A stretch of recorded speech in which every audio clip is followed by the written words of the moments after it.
యేసే పరిష్కారము అనుదిన Bible study కార్యక్రమం ప్రేక్షకులందరికీ మన ప్రభువును ప్రియ రక్షకుడైన యేసుక్రీస్తు వారి అత్యున్నతమైన నామమున వందనాలు. ప్రభువునందు ప్రియ దేవుని బిడ్డలారా, నేటి దినము డాక్టర్ కారుపాటి శ్యాన్సాగర్ గారి ద్వారా బైబిల్ స్టడీలోని వాక్య ధ్యానమును కీర్తనల గ్రంథము నుండి ధ్యానం చేసుకుందాము. మీరందరూ బైబిల్తోనూ నోట్బుక్తోనూ సిద్ధపడి ఉంటే గడచిన ఆదివారము మేము మీకు అందించిన క్విజ్ నెంబర్ 404లోని ప్రశ్నలు, వాటి సమాధానాలు ముందుగా నేను చదువుతానండి. మీరు రాసిన సమాధానాలతో వాటిని సరిపోల్చుకోండి. క్విజ్ నెంబర్ 404 మొదటి ప్రశ్న: యెహోవా ఎవరిని వృద్ధిపరచక నిర్మూలము చేయును? ఈ ప్రశ్నకు సమాధానము: ఆయన కార్యములను లక్ష్య పెట్టని వారిని. రెండో ప్రశ్న: ఏది అగ్ని జ్వాలలను ప్రజ్వలింపజేయునని దావీదు చెప్పెను? ఈ ప్రశ్నకు సమాధానము: యెహోవా స్వరము. మూడవ ప్రశ్న: యెహోవా దయ ఎంతకాలము నిలుచును? ఈ ప్రశ్నకు సమాధానము: ఆయుష్కాలమంతయు. నాలుగో ప్రశ్న: తన బలము ఏల తగ్గిపోవుచున్నదని దావీదు చెప్పెను? ఈ ప్రశ్నకు సమాధానము: తన దోషమును బట్టి. ఐదో ప్రశ్న: నా దోషమును కప్పుకొనక నీ ఎదుట నా పాపము ఒప్పుకుంటిని. రిఫరెన్సు వ్రాయండి. ఈ ప్రశ్నకు సమాధానము కీర్తనల గ్రంథం 32వ అధ్యాయము 5వ వచనం. అలాగే క్విజ్ నెంబర్ 405లోని ప్రశ్నలు కూడా నేను చదువుతానండి, తొందరగా వ్రాసుకోవడానికి ప్రయత్నం చేయండి. ఈ క్విజ్ నెంబర్ 405 33వ కీర్తన నుండి 37వ కీర్తన మధ్య ఇవ్వబడిన ప్రశ్నలు. మొదటి ప్రశ్న: ఏది యథార్థవంతులకు శోభస్కరము? ఏది యథార్థవంతులకు శోభస్కరము? రెండో ప్రశ్న: ఎవరు అపరాధులుగా ఎంచబడరు? ఎవరు అపరాధులుగా ఎంచబడరు? మూడో ప్రశ్న: దేనిని బట్టి దావీదు సంతోషించుచున్నాడు? దేనిని బట్టి దావీదు సంతోషించుచున్నాడు? నాలుగో ప్రశ్న: భక్తిహీనుల హృదయములో ఏది దేవోక్తి వలె పలుకుచున్నది? భక్తిహీనుల హృదయములో ఏది దేవోక్తి వలె పలుకుచున్నది? ఆఖరి ప్రశ్న, ఐదో ప్రశ్న: నీతిమంతునికి కలిగినది కొంచెమైనను బహుమంది భక్తిహీనులకున్న ధన సమృద్ధి కంటే శ్రేష్టము. రిఫరెన్సు వ్రాయండి. నీతిమంతునికి కలిగినది కొంచెమైనను బహుమంది భక్తిహీనులకున్న ధన సమృద్ధి కంటే శ్రేష్టము. రిఫరెన్సు వ్రాయండి. ఈ 5 ప్రశ్నలకు సరైన సమాధానాలు రాసి వచ్చే శనివారంలోగా మా కార్యాలయానికి పంపించండి. మీ పేరు, అడ్రస్సు వ్రాయటం మర్చిపోకండి. క్విజ్ నెంబర్ 404కు మాకు సమాధానాలు రాసిన వారు: ఏలూరు పత్తేబాద నుండి వై సరోజిని, ఇజ్రాయిల్పేట నుండి బి రాహేలు, డి నిర్మల, లంకపేట నుండి బి మరియమ్మ, బాలయోగి వంతెన నుండి జె స్వర్ణ, మంచినీళ్ల తోట నుండి సిహెచ్ విజయలక్ష్మి, శాస్త్రీనగర్ కాలనీ నుండి కొడవలి మోహన్ రావు, వెన్నవల్లివారిపేట నుండి బేతాళ దీవెనమ్మ. మీ అందరికీ యేసే పరిష్కారం కార్యాలయం తరపున ధన్యవాదాలు తెలియచేసుకుంటూ ఉన్నామండి. మీరందరూ సిద్ధపడి ఉంటే డాక్టర్ కారుపాటి శ్యాన్సాగర్ గారు ప్రార్థన చేసి ఈ దినపు వాక్య పరిచర్య చేస్తారు. ఈ దినపు ఎపిసోడ్కు ఆర్థిక సహకారం అందిస్తున్న వారు తంగెళ్లమూడి వాస్తవ్యులు శ్రీ బుల్లా నాగేశ్వరరావు గారు, శ్రీమతి మంజుల గారు, వారి కుమారుడు రాజు, వారి కుమార్తెలు, అల్లుళ్ళు, మనువలు, మనవరాళ్ళు మరియు వారి కుటుంబ సభ్యులు ఈ దినపు ఎపిసోడ్కు ఆర్థిక సహకారం అందిస్తున్నారు. మమ్మలను మిక్కిలిగా ప్రేమిస్తోన్న మా ప్రియ పరలోకపు తండ్రి, మీ పరిశుద్ధ ఘన నామమునకు వందనములు, స్తుతులు, స్తోత్రాలు. ఈ రాత్రి మీ పాదాల చెంతకు చేరి ప్రార్థిస్తున్నాము. మార్చి మాసములో ఎపిసోడ్ సహకారులు కావాలని మేమందరం ప్రార్థించగా మీరు పంపిన సహాయం కొరకై కృతజ్ఞతలు చెల్లిస్తున్నాము. సజీవుడైన దేవుడవు, ఆశ్చర్య కార్యాలు చేసే దేవుడవు. నీవి పరిచర్యలో ఉన్నావని కనులారా చూస్తున్నాం ప్రభు. ఎపిసోడ్ సహకారం ఇచ్చి నీ కుటుంబాన్ని దీవించమని ప్రార్థిస్తున్నాం. ఘనత, మహిమ, ప్రభావాలు మీరు పొందండి. ఈ రాత్రి ప్రత్యేకంగా క్విజ్ రాసిన వారిని మీరు దీవించండి. వాక్య ధ్యానం మాకు దీవెనకరంగా ప్రసాదించండి. యేసు ప్రభు పేరిట వేడుకుంటున్నాము తండ్రి, ఆమేన్. ప్రభువునందు ప్రియ దేవుని బిడ్డలారా, దయచేసి మీ పరిశుద్ధ బైబిల్ గ్రంథాన్ని తెరవండి. కీర్తనల గ్రంథము 50వ సంకీర్తన 16వ వచనము నుండి వాక్యాన్ని గమనిద్దాం. ఈ యొక్క వాక్య భాగంలో దేవుడు హెచ్చరిక చేస్తున్నాడు. భక్తిహీనులు దేవుని పేరిట దేవుని యొక్క పనులలో పాలు పొందుటను గురించిన హెచ్చరిక. భక్తిహీనునితో దేవుడు ఈలాగున సెలవిస్తున్నాడు, నా కట్టడలు వివరించుటకు నీకేమి పని, నా నిబంధనను నీ నోట వచించదవేమి. 2 ప్రశ్నార్థకాలే, 2 questions ఫ్రమ్ గాడ్. నా కట్టడలు వివరించుటకు నీకేమి పని, నా నిబంధనలు నీ నోట వచిస్తావేమిటి. ఇక్కడ కట్టడలు ఎవరు వివరించాలి, నిబంధనను గురించి ఎవరు ప్రకటించాలి? ఎవరు పడితే వారు? ఎటువంటి జీవితంలో ఉన్నవారైనా కాదు. భక్తిహీనులు దేవుని యొక్క కట్టడలను, ఆయన నిబంధనను వచించుటకు యోగ్యత లేనివారు, డిస్క్వాలిఫైడ్. ఈనాడు మనం ఎరగాలి, యాకోబు పత్రికలో యాకోబు గారు చెప్పారు, మీలో అనేకులు బోధకులు కాకుడి. ఎవరిని గురించి భక్తిహీనులు అని చెబుతున్నాడు? దిద్దుబాటు అసహ్యము, దిద్దుబాటు అసహ్యము. ఎవరికైతే దిద్దుబాటు అసహ్యమో అటివారు they are not eligible to preach the word of God. విశ్వాసి ఇంకొంచెం ఎక్కువ మాట, దైవ సేవకుడు దిద్దుబాటుకి ఇష్టపడిన వాడై ఉండాలి. దిద్దుబాటుకి ఇష్టం లేని వాడు వలన ప్రయోజనం లేదు. దిద్దుబాటునకు ఇష్టపడాలి. దిద్దుబాటుకు ఇష్టపడాలి అన్నప్పుడు నో వన్ ఈజ్ పర్ఫెక్ట్. ఎవడు కూడా దేవుని యొక్క దృష్టిలో పరిశుద్ధుడిగా, పవిత్రుడిగా, ఖచ్చితమైన వాడుగా ఉండలేడు. అలా ఉండలేకపోవటం సమస్య కాదు, కానీ అలా ఉండని స్థితి జ్ఞాపకం చేయబడినప్పుడు దిద్దుబాటు చేసుకోవటానికి మనసు లేకపోవటం దేవునికి ఇష్టం లేనిది. మనుషులు పాపులే, మనుషులందరూ పాపులే. అయితే దేవునికి ఎవరిష్టలు? పశ్చాత్తాపడి జీవితాన్ని మార్చుకున్నవారంటే ఆయనకి ఇష్టం. దావీదు దేవునికి హృదయానుసారుడు అయ్యింది ఇట్లానే, పశ్చాత్తాపడి హృదయాన్ని మార్చుకోవటం బట్టే. కనుక అసలు పాపము లేనివారుగా, పాపరహితులుగా ఏ మానవుడు చేయలేడు, జీవించలేడు.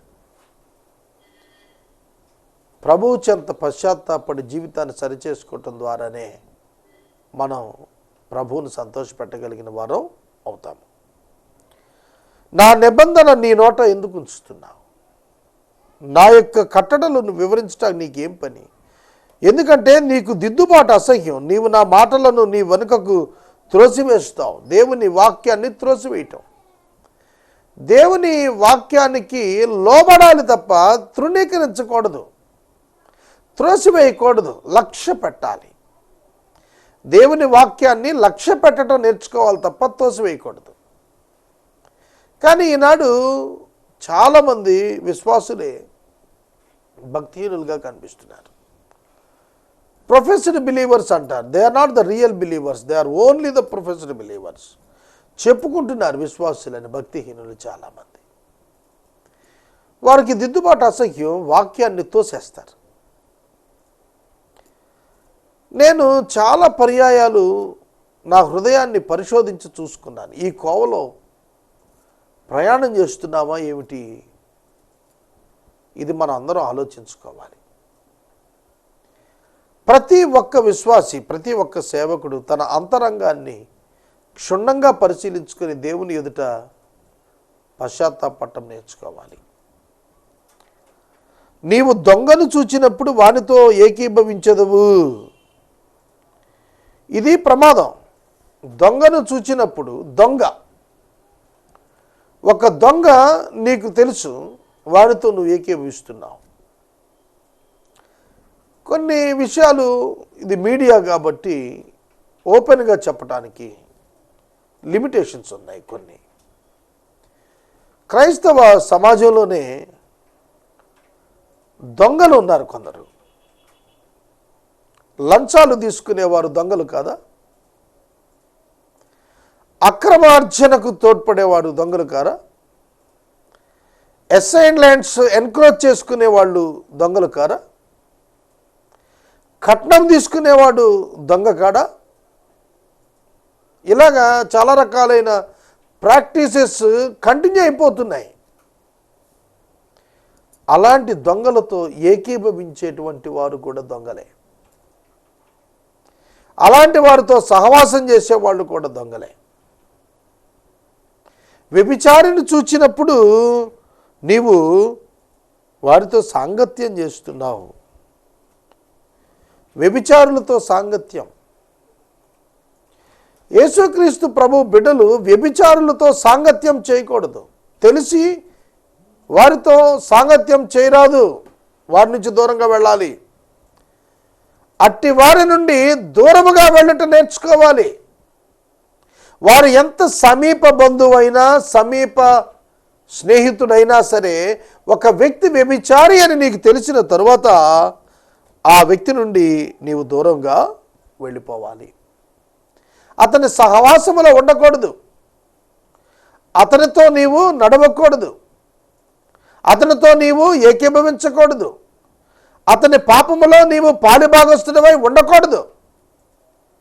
ఈ మధ్యాహ్నం, ఈ రాత్రి కాలం నేను మనవి చేస్తున్నాను, నీ వ్యక్తిగత జీవితం సంరక్షించుకోవాలి. నీ వ్యక్తిగత జీవితం సంరక్షించుకోవాలి. దొంగను చూచినప్పుడు ఏకీభించేస్తాం. దొంగిలించిన డబ్బులో భాగం పొందటానికి ఇష్టపడతాం. ఈ మధ్య నేను విన్నాను, కట్నాలలో దశం భాగం ఇస్తున్నారట, లంచాలలో దశం భాగం ఇస్తున్నారట, లంచం డబ్బుతో గుళ్ళు కడుతున్నారట. ఎంత భయంకరం!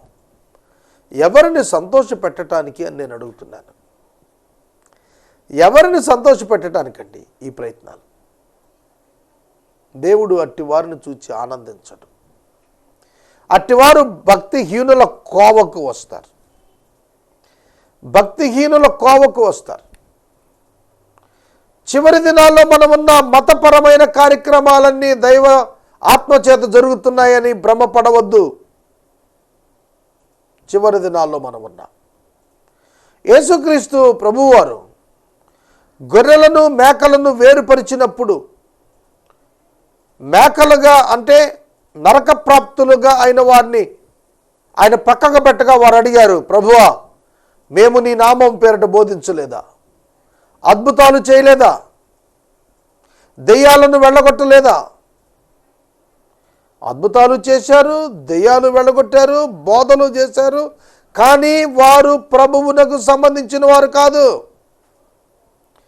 వారు ప్రభువునకు సంబంధించిన వారు కాదు. కాబట్టి అర్థం చేసుకోండి, ఒక వనములో ఉన్న చెట్లన్నీ గోధుమ అని అనుకోవద్దు. గురుగులు కూడా ఉన్నాయి. అపవాది పరిచర్యలలో మత పేరిట ప్రవేశించి కార్యాలు చేస్తున్నాడు. జాగ్రత్త. కనుక దేవుని బిడ్డ ఎవరో, దేవుని బిడ్డ కానివాడు ఎవరో గుర్తెరగాలి.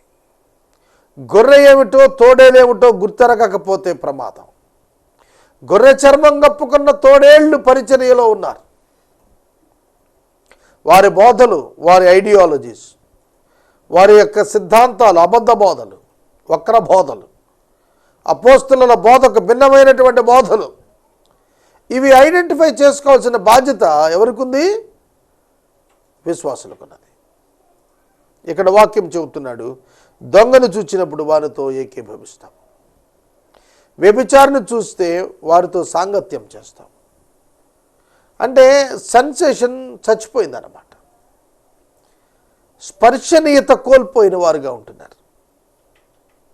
దొంగతో ఎట్లా, వ్యభిచారితో ఎట్లా స్నేహం చేస్తాం? వాళ్ళను ఎలా టాలరేట్ చేస్తున్నావు? స్పిరిచువల్ బ్యాంక్రప్సీ, ఆధ్యాత్మిక దివాళా కోరుతున్నాం. అట్టి భక్తిహీనుడిగా నీవు ఉండద్దు. కీడు చేయాలని నీవు నోరు తెరుస్తున్నావు. హృదయము ఎలా అయిపోయిందంటే భక్తిహీనులది, కీడు చేయాలి కానీ పైకి మాత్రం వాక్యం చెబుతుంటాడు, పైకి మాత్రం బోధలు చేస్తుంటాడు, పైకి ప్రసంగాలు చేస్తుంటాడు, కానీ హృదయములో కీడు కీడు కీడుతో నోరు తెరుస్తాడు. పలానా పాస్టర్ గారిని చంపేద్దాం, పలానా నాయకుడిని చంపేద్దాం, పలానా వాడిని గాయపరుద్దాం, ఈ విధమైన మాటలు తెలియచేస్తూ కూటములు జరుపుకునేటువంటి భక్తిహీనులు ఈనాడు సమాజంలో ఉన్నారు. ఈనాడు సమాజంలో ఉన్నారు. లిటరల్గా చూడగలుగుతున్నాం మనం. పైకి అంగి, లోపల తోడేడు, జాగ్రత్త. పైకి సంవత్సరాల సేవానుభవం, లోపల దొంగ, లోపల వ్యభిచారి, లోపల నరహంతకుడు. ఈ రాత్రి నేను మనం చేస్తున్నాను, ఇట్టి వారు మన మధ్యలోనే ఉంటారు. కనుక క్రైస్తవ సంఘం చివరి దినాల్లో జాగ్రత్తగా ఉండాలి. కీడు చేయడానికి నోరు తెరుస్తున్నావు, నీ నాలుక కపటం కల్పిస్తోంది. నువ్వు కూర్చుని సహోదరుని మీద కొండాలు చెబుతున్నావు, సహోదరుని మీద కొండాలు చెబుతున్నావు. ఇది సాతాను లక్షణం. సహోదరుని మీద ఫిర్యాదులు, కొండెములు అకారణముగా చెబుతున్నావు. చూడండి, ఇట్లాంటి వాళ్ళు అనేక మంది ఉన్నారు. సహోదరుల మీద కొండెములు. ఆ సహోదరుని దగ్గరికి వెళ్ళి మాట్లాడి, నువ్వు ఇక్కడ తప్పు చేస్తున్నావు, సరి చేసుకొని చెప్పటం ధర్మం, క్రైస్తవ విధానం. కానీ అలా చేయరు. కొండాలు చెబుతూ ఉంటారు. మతం పేరిట, కులం పేరిట, డినామినేషన్ పేరిట వ్యత్యాసాలు చూపిస్తూ కొండాలు చెబుతూ అబద్ధాలు ప్రచారం చేస్తూ అక్రమమైనటువంటి భక్తి జీవితాన్ని జీవిస్తూ దేవుని పనిలో ఉన్నామని చెప్పుకునే మోసగాండ్రు ఉన్నారు. నీ తల్లి కుమారుల మీద అపనిందలు మోపుతూ ఉన్నావు. రక్త సంబంధికుల మీద అపనిందలు మోపుతున్నావు. ఒక్కొక్క వ్యక్తి ఒక్కొక్క వాక్యం వినబడుతున్నప్పుడు తన హృదయాన్ని చెక్ చేసుకొని చూడాలి. భూతద్దంలో చెక్ చేసుకోవాలి. ఎక్కడైనా మనం పడిపోతున్నామా, ఎక్కడైనా జారి ఉన్నామా, ఈ స్థితిలో మనం ఎప్పటికప్పుడు మనం పరీక్ష చేసుకోవాలి. ఇట్టి పనులు నీవు చేసినను నేను మౌనినై ఉంటిని గనుక. నువ్వు ఇన్ని పనులు చేస్తున్నా దేవుని పేరిట, పైకి మోసం చేస్తూ లోపట నీ అసలు వాస్తవ వ్యభిచారపు రంగు, డబ్బు రంగు, ధనాపేక్ష రంగు నువ్వు కంటిన్యూ చేసుకుంటూ నువ్వు ఏమనుకుంటున్నావు అంటే, నేను మౌనంగా ఉంటున్నాను కదా అని దేవుడు కూడా నాలాంటోడేని అనుకుంటున్నావు. ఇట్టి పనులు నీవు చేసినను నేను మౌననై ఉంటిని, అందుకు నేను కేవలము నీ వంటి వాడనని నీవు అనుకుంటివి. కేవలము నీ వంటి వాడనే నేనని నువ్వు అనుకుంటున్నావా? నీ కన్నుల ఎదుట ఈ సంగతులు వరుసగా ఉంచి నిన్ను గద్దించేస్తాను. ప్రభువు ఇట్టి భక్తిహీనులను గద్దించే దినం ఉన్నది. దేవుని యొక్క సేవ పేరిట, దేవుని యొక్క వాక్య ప్రబోధం పేరిట, దేవుని యొక్క నిబంధనను ప్రకటిస్తున్న వారి పేరిటగా డార్క్ లైఫ్, చీకటి జీవితం అంతరంగంలో కలిగి వ్యక్తిగతంగా దేవుడు ఏమీ అడగడలే నన్ను అని భావిస్తూ భ్రమలో ఉన్న వారికి హెచ్చరిక చేస్తున్నాడు. నేను వరుసగా నిన్ను గద్దిస్తాను, వరుసగా నేను నిన్ను గద్దిస్తాను. దేవుడు విడిచిపెట్టడు సహోదరుడ సహోదరి. మనమందరము మన ప్రతి మాటను బట్టి ప్రతి క్రియను బట్టి దేవునికి లెక్క అప్పగించాలి. ఎంత తక్కువ మాటలుంటే అంత మంచిది, ఎంత జాగ్రత్తతో కూడిన పనులుంటే అంత మంచిది. మనము జీవితాన్ని గురించి జవాబు చెప్పవలసిన వారమే. దేవుని మరచువారులారా దీనిని ఆలోచించుకునండి, దీనిని యోచించుకునండి. లేని ఎడల నేను మిమ్మల్ని చీల్చివేయుదును, తప్పించువాడవడును లేకపోవును. దేవుని మర్చిపోతున్న వారులారా దీన్ని యోచించుకోండి. దేవుని ఎరిగిన వారే దేవుని మర్చిపోతున్నారు. చాలామంది చాలా డౌన్ ట్రాడన్ స్టేజ్ నుంచి పైకి వస్తున్నారు. ఇవాళ ఈ 21వ శతాబ్దంలో చాలా దీన స్థాయిలో నుండి పైకి అభివృద్ధి చెందుతున్న వాళ్ళు ఉన్నారు. అభివృద్ధి చెందే కొలది అభివృద్ధి యొక్క బాటలో దేవుని మర్చిపోతున్నారు, దేవుని ప్రార్థించడం మర్చిపోతున్నారు, దేవుని ఆరాధించడం మర్చిపోతున్నారు, దైవ ధ్యానం మర్చిపోతున్నారు, దేవుని యొక్క పిల్లలతో సహవాసాన్ని మర్చిపోతున్నారు, ఉపవాస ప్రార్థన మర్చిపోతున్నారు, దేవుని క్రియలలో భాగం పంచుకోవటం మర్చిపోతున్నారు, దేవునికి సాక్షిగా బ్రతకటం మర్చిపోతున్నారు. దేవుని మరుచు వారలారా యోచించుకొనుడి. ఆ లిస్టులో నువ్వు కానీ వెళ్ళిపోతున్నావు ఏమిటి? జాగ్రత్త. దేవుని విడిచి మరిచిపెట్టేటువంటి బ్రతుకు జాగ్రత్త, అది మన దగ్గర ఉండకూడదు. ఒకవేళ అట్లాంటి ఫీవర్ నీలో ఉంటే నువ్వు వెంటనే మోకాళ్ళు వేయాలి, పశ్చాత్తాపడాలి. లేకపోతే చీల్చేస్తాను, తప్పించేవాడు ఉండడు అంటున్నాడు. స్తుతియాగం అర్పించేవాడు నన్ను మహిమపరుచుతున్నాడు, నేను వారికి దేవుని రక్షణ కనపరుచినట్లు వాడు మార్గం సిద్ధపరుచుకుంటున్నాడు. ఎవడు స్తుతిస్తాడు? విశ్వాసం ఉంచినటువంటి వాడు. యేసుక్రీస్తు ప్రభువు నామమునందు విశ్వాసము ద్వారా కలిగే పాప క్షమాపణ యందు నమ్మిక ఉంచిన వాడికి రక్షణ మార్గము దేవుడు సిద్ధపరుస్తున్నాడు. కనుక విశ్వసించిన వారు రక్షించబడుతున్నారు. వారి కొరకు దేవుడు ప్రత్యేకమైన ఏర్పాటు కలిగి ఉన్నాడు. విశ్వాసము ప్రభు అయిన యేసుక్రీస్తుపై మాత్రమే ఉండాలి. Alone, faith in Christ alone. అన్ని విగ్రహాల మీద విశ్వాసం కాదు, ఒక్క యేసుక్రీస్తు నామమునందు మాత్రమే విశ్వాసం. ఆయన ఒక్కడే దేవుడు అనే విశ్వాసం. అన్ని దేవుళ్ళలో ఒక దేవుడని కాదు, ఒకే దేవుడు, ఒకే రక్షకుడు, ఆయనే ప్రభు అయిన యేసుక్రీస్తు అనేదే విశ్వాసం. అదే ఫెయిత్ అంటే. ఆ విశ్వాసం కలిగిన వారికి దేవుడు రక్షణ కనపరిచేట్లు మార్గం సిద్ధపరిచాడు. ఆ మార్గం యేసు ప్రభువే. కనుక క్రీస్తు ప్రభువు నందు విశ్వాసం ఉంచండి. మనము ఇంతవరకు డాక్టర్ కారుపాటి శ్యామ్సాగర్ గారి ద్వారా బైబిల్ స్టడీలోని వాక్య ధ్యానమును కీర్తనల గ్రంథము నుండి ధ్యానం చేసుకుందాం. ఈ కార్యక్రమం ద్వారా మీరు పొందుకొనుచున్న ఆత్మీయ మేలులు ఒక ఉత్తరం ద్వారా మాకు తెలియచేయండి. మీ ప్రార్థనా మనవులు మాకు తెలియచేస్తే ఏసే పరిష్కారం కార్యాలయంలో ఏర్పాటు చేసిన ప్రత్యేక ప్రార్థనా శిబిరంలో మీ కొరకు ప్రార్థిస్తాం.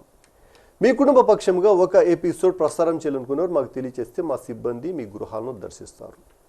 ఈ దినపు ఎపిసోడ్కు ఆర్థిక సహకారము అందించిన వారు తంగిళ్లమూడి వాస్తవ్యులు శ్రీ బుల్లా నాగేశ్వరరావు గారు, శ్రీమతి మంజుల గారు, వారి కుమారుడు రాజు, కుమార్తెలు, అల్లుళ్ళు, మనువులు, మనవరాళ్ళు మరియు కుటుంబ సభ్యులు ఈ దినపు ఎపిసోడ్కు ఆర్థిక సహకారం అందిస్తున్నారు. అలాగే క్విజ్ నెంబర్ 405లోని ప్రశ్నలు మరోసారి చదువుతున్నాండి, తొందరగా వ్రాసుకోవడానికి ప్రయత్నం చేయండి. ఈ 405 33వ కీర్తన నుండి 37వ కీర్తన మధ్య ఇవ్వబడిన ప్రశ్నలు. మొదటి ప్రశ్న, ఏది యథార్థవంతులకు శోభస్కరము? ఏది యథార్థవంతులకు శోభస్కరము? రెండవ ప్రశ్న, ఎవరు అపరాధులుగా ఎంచబడరు? ఎవరు అపరాధులుగా ఎంచబడరు?